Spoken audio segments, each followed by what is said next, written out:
இந்த காலகட்டத்தில் எப்படியாப்பட்ட திரைப்படங்கள் வெற்றி படங்களாக வருது? அதுக்கு ஏதாவது ஒரு உதாரணம் சொல்லுங்களா? இப்போ வந்து டிடிடி மாதிரி, டூரிஸ்ட் ஃபேமிலி, குடும்பஸ்தன், இந்த மாதிரியான குடும்பம் சார்ந்த கலகலப்பான ஒரு நாடகமான ஒரு திரைப்படங்களை தான் வந்து மக்கள் ஒரு புறம் விரும்புகிறாங்க.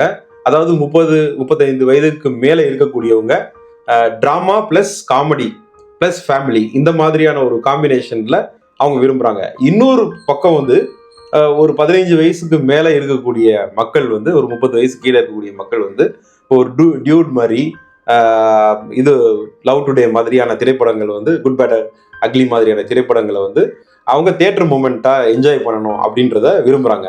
இந்த 2 வகையிலுமே வந்து நீங்க பார்த்தீங்கன்னா ப்ரொடக்ஷன் கம்பெனியோ இல்லை ஒரு டைரக்டரோ இல்லை ஒரு ஆக்டரோ தெரிஞ்சவங்களா இருக்கணும் அப்படிங்கிறது தான் முக்கியமான ஒரு சிந்தனை.